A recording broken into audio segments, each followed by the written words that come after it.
Assalomu alaykum aziz do'stlar, yangi virtual darsimizga xush kelibsiz. Bugun biz sizlar bilan Linux sistemalari haqida gaplashib chiqamiz. Ya'ni Linux sistemasini kompyuterga o'rnatish va ikkinchi sistema qilib, ya'ni asosiy emas, qo'shimcha sistema qilib o'rnatishni ko'rib chiqamiz va Linuxdan foydalanish, Linux nima ekanligi, Linux bilan ishlash, Linux nimalarga qodir, mana shularni ko'rib chiqamiz. Hop, birinchi o'rinda Linux haqida qisqacha ma'lumot olsak. Buning uchun Kali Linux wiki deb yozsak bo'ldi. O'sha Kali Linux haqida ma'lumot chiqarib beradi. Mana Kali Linux haqida ma'lumot chiqdi. Ustiga bir marta bosadigan bo'lsak, bizga shu saytni ochib berish kerak. Va o'zbekchada oqtarmoqchi bo'ladigan bo'lsak, agar men ingliz tilida oqtardim, Kali Linux haqida desak bo'ldi. O'zi Kali Linux haqida darslar va Kali Linux haqida qisqacha mana bu yerda mana ma'lumotlar chiqarilgan. Kali Linuxni o'rnatilishi, o'sha qanday o'rnatish kerak va Linuxni tarkibi, shunga o'xshagan narsalar gapirib o'tilgan. Bu yerda birinchi o'rinda Linuxni o'ziga to'xtalanamiz.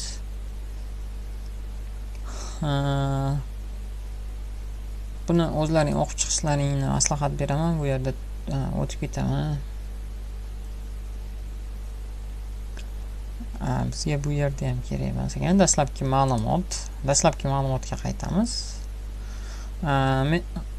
Xullas aytib o'tishyaptiki, qo'llanmaning kirish, xo'p, Kali Linux oldindan tayyorlangan moslamalar va dasturlarni to'liq tarqatilishini kirish testi va hamma narsada sud tibbiy informatika asosida tarqatish.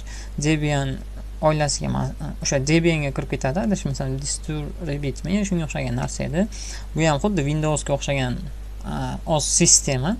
Bemalol kirib ko'rib olish mumkin. Xullas bu haqida men videoni ostida qoldiraman, ya'ni silkalarni kirib olishlaring mumkin. Biz asosan inglizchasini o'qiymiz va hozir o'zbekchaga tarjima qilamiz. Hop, Kali Linux oldindan o'rnatilgan 600 dan ortiq penetratsion sinov dasturlari. Penetratsion nima degani? Penetratsion sinov dasturlari asosan bu kiber xavfsizlikka moslashgan, ya'ni kiber xavfsizlikka qaratilgan bo'lib turib, Kali Linux asosan kiber xavfsizlikka qaratilgan o'sha testlar, testlar, tekshirishlar, shunga o'xshagan narsalar ketadi. Kali Linuxni juda ham ko'p platformalarga tushadi. Hop, telefonlarga ham o'rnatib olishimiz mumkin. Kali Linuxning xususiyatlari bitta gapirib o'tilyapti va asboblari, ya'ni Kali Linux xavfsizlik vositalarini o'z ichiga oladiganlar mana shular, ya'ni Air, NG, Hermitage, hop, Metasploit, Nmap nima qiladi? SQL, Wi-Fi, Nmap hammasini ko'rib chiqamiz nasib qilsa. Bu yerda adabiyotlardan foydalanilgan. Xohlasalaring ingliz tilini bilsalaring kirib turib ustiga bosib o'sha kitobni yuklab yoki shunaqa qo'yishlaring mumkin. Mana bu yerda o'sha Linux haqida ko'rsatib o'tilgan. Bu Linux emas, Wask shunga o'xshagan narsa. Reklama chiqib qoldi. Bizga reklama kerak emas. Hop, orqaga qaytamiz. Birinchi o'rinda biz Linux sistemasini olishimiz kerak. Sizlarda agar Linux sistemasi yo'q bo'lsa, Kali Linux deb yozishlaring bilan o'sha birinchi saytga kiradi. Ana shu saytdan yuklab olishlaring mumkin. Ya'ni mana Kali Linux Testing and External Hacking Linux. Ustiga bir marta bosamiz. kali.org degan saytga kirib ketadi. Bu yerda Downloads bo'limidan Download Kali degan tugmani bosamiz. Va bizga o'zi Kalining joyiga olib chiqib beradi. Bu yerda asosan bizga xohlasak torrentdan, xohlasak Linux o'zining sistemasini yuklab olishimiz mumkin. Shunchaki ustiga bitta bosishimiz bilan shu sistema o'zi yuklab olinishni boshlanadi. Bizga keyin kerak bo'ladigan dastur, mana bu dastur VMware Workstation Pro yoki VirtualBox. Lekin men VMware Workstation Pro dasturida ishlayman, chunki qotmasdan ishlaydi buni Oracle VirtualBox ga qaraganda. Hop, va bizga shu narsani yuklab olamiz. Yuklab olish uchun shunchaki ustiga bir marta bosamiz va mana bu yerda yuklab olish boshlanadi. Mana yuklab olishda boshlandi. 18 soat, 19 soat ichida yuklab bo'lar ekan. Xullas menga bu kerak emas. Men oldindan yuklab qo'yganman. Birinchi o'rinda mana VMware Workstation dasturiga kiramiz. VMware Workstation dasturida My Computer Shared VMS degan narsalar turadi. Xullas interface shunaqa. Create a new virtual machine degan tugmani bosamiz. typical customer turadi. Biz customerni tanlaymiz, next tugmasini bosamiz. Workstation 15x tanlaymiz. Xo'p, bu yerlarga tegmaymiz. Next tugmasini bosamiz. Microsoft Windows, Linux, bizga Linux kerak. Linuxda Debian tanlanadi.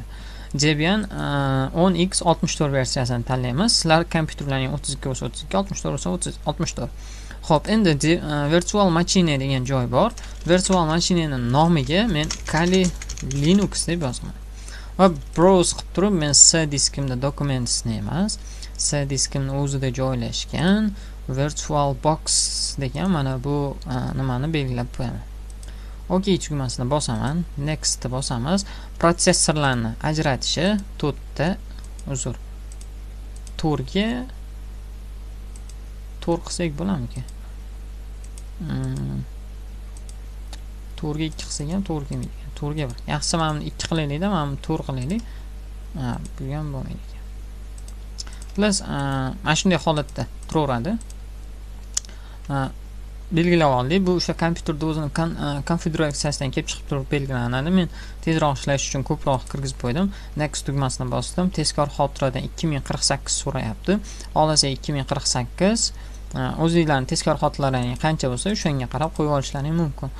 Xohlasam 4 GB qo'yib qo'yaman, xohlasam 2 GB, lekin menga 2 GB yetadi. Next tugmasini bosamiz. Bu yerga tegmaymiz. Next tugmasini bu yerga ham tegmaymiz. Next bu yerga ham tegmaymiz. Next. Va create a new virtual disk turibdi. Next tugmasini bosamiz. Bizdan 20 GB ajratishni so'rayapti. Biz o'sha 20 GB ni 25 GB albatta 20 GB ajrataveraylik, o'zi maksimum. Next tugmasini bosdik. Kali Linux bu yerga ham tegmaymiz. Next tugmasini bosamiz va biz mana o'sha sistemamiz aniq holatga keldi. Finish tugmasini bosishimiz bilan daji bizga bunday nastroykani sozlab beradi. Endi meni C diskimda ichida, adashmasam My Apps ichida System OS'da mana Linux'da versiyalari bor. Linux 2020 ikkinchi versiyasi turibdi. Va bu yerda Linux'ning boshqa versiyalari ham bor. Archie Linux, Mint, Manjaro deganlari. Hop, birinchi o'rinda men mana bu yerdan tanlab olishim kerak. Auto Detect ustiga bosaman.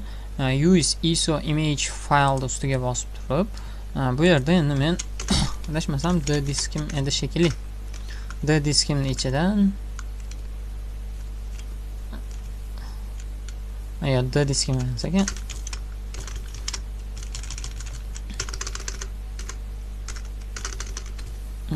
Qaysi diskda? E diskimning ichida System OS ichiga kiraman. Linux ichida va Kali Linuxda men bu 64 lik versiyasini tanlab qo'ydim. OK tugmasini bosdik. Power on this virtual machine degan tugmani bosamiz va bizga virtual mashina уже mana narsani chiqarib beradi. I finished installing degan tugmani bosib o'raveramiz va bu yerda endi bizga ustanovka qilishni so'raydi. Ustanovka qilish uchun grafik xohlasak grafik install, xohlasak install bosamiz. Bizga install ma'qul. Men install degan tugmani bosdim va kutamiz.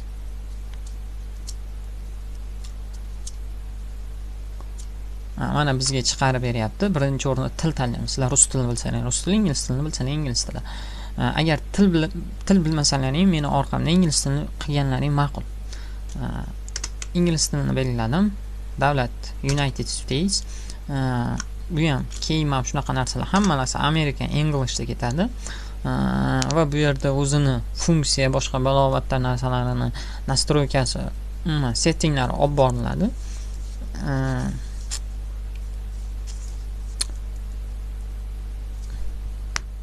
Waiting for Linux, temping, IP16, auto configuration degan narsalar. Xo'p, bu yerda host name so'rayapti, Kali. Domain name so'rayapti. Domain name, o'sha domain name ga biror narsa yozamiz. Men yozib oldim, sketchy deb yozib qo'ydim. Yana full stack so'raydi. Betga yana o'sha ismni qaytarib yozamiz, sketchy. Xo'p, password, ya'ni parol so'rayapti. Parol yozamiz bunga. Parol albatta esdan chiqib qolmasligi kerak. yozdim va yana yozdim. Bu yerda vaqtni so'rayapti. Vaqt shuniyligicha qolaveradi. Даже уже настройка ketdi. Biz настройка ketguncha men ozgina bo'ldi. Настройка ketib o'tdi. Manualga kiramiz. Manualdan mana bu diskni tanlaymiz. Ya'ni mana ko'rib turganingizdek 21 mana bu diskni tanlaymiz. Ustiga bosib turib, yes tugmasini bosamiz va pastda mana bunday narsa chiqadi. Ustiga kiramiz. Create a new partition ustiga bosiladi. Continued primary hamma narsasi shunday holatda turadi. Hech bolasiga tegmaymiz. Dan xuddi shunday nastroykaslarda ham bo'lishi kerak. Dan setting up the partition degan tugmani bosamiz va finish partition and write change to disk degan tugmani bosib enter ni bosamiz.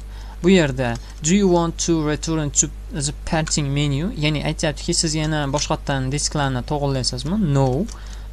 Write the change to disk, ya'ni shu diskka yozilsinmi? Yes, ya'ni shu diskka yoziladi. Даже installing the system degan narsa ketdi. Install tools qildim. Continued installing system bo'ldi, ketyapti. Uzr, aytdi. Uninstall save file. Can you try to run filling it in from menu or skip to choose sometimes else as the following step install system. Nimaga bunaqa qilyapti? Buni ko'rib chiqamiz hozir. Normal deganni bosaylikchi.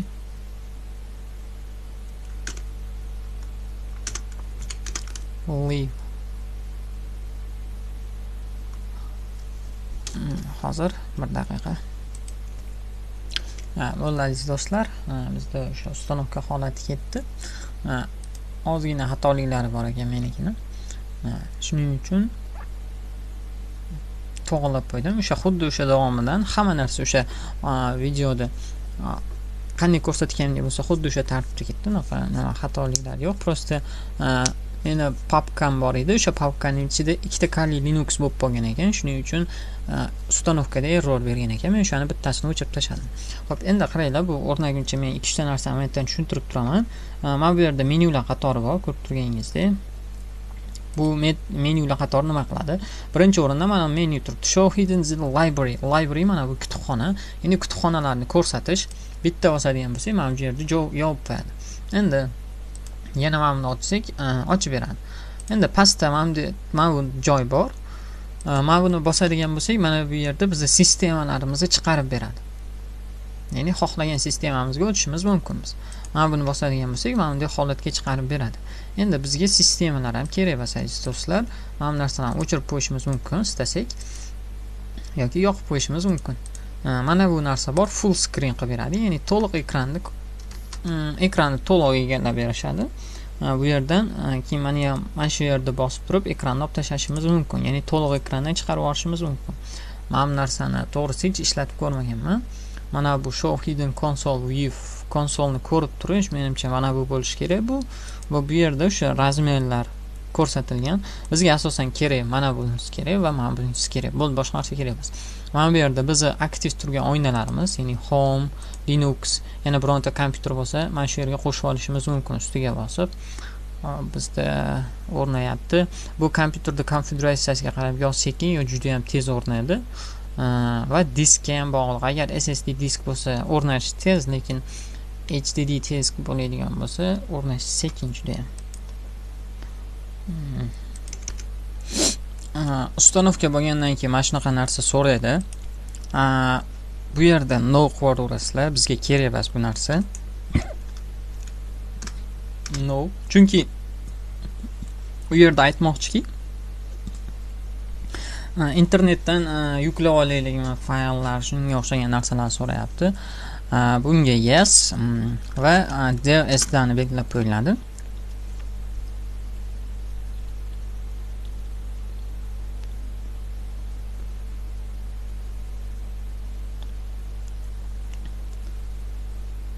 Va ustanovka oxiriga yetguncha xuddi shunday tartibda kutib turamiz. Endi bu yerda aytayaptiki, running update interface haqida gap boryapti, adashmasam.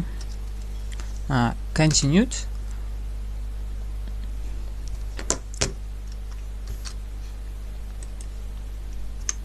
Mana aziz do'stlar, bizni Linux sistemamiz o'rnadi. Endi biz buni ko'rishimiz uchun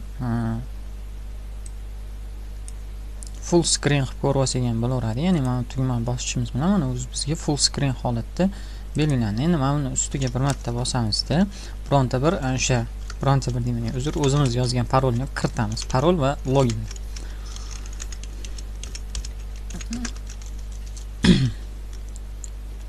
Va mana bizni interfeysimiz, ya'ni Kali Linux sistemamiz ishga tushdi. Bu yerda Linuxga oid narsalar va biz to'g'rilab qo'yishim kerak. Ya'ni men 20 gigabayt joy ajratilgan edi. 20 gigabayt joydan 10 gigabayt to'la, qolgan 9 gigabaytni bu ishdan shu 9 gigabayt bizga yetib ortadi. Bu yerda emblemalar ko'rsatilgan. Linux emblemalari va proposition qanday holatda ko'rsatilishi yoki shunga o'xshagan narsalar ko'rsatilgan. Bizda no qo'raveramiz. Groups KT read only others. Biz o'zini narsalar close qilamiz.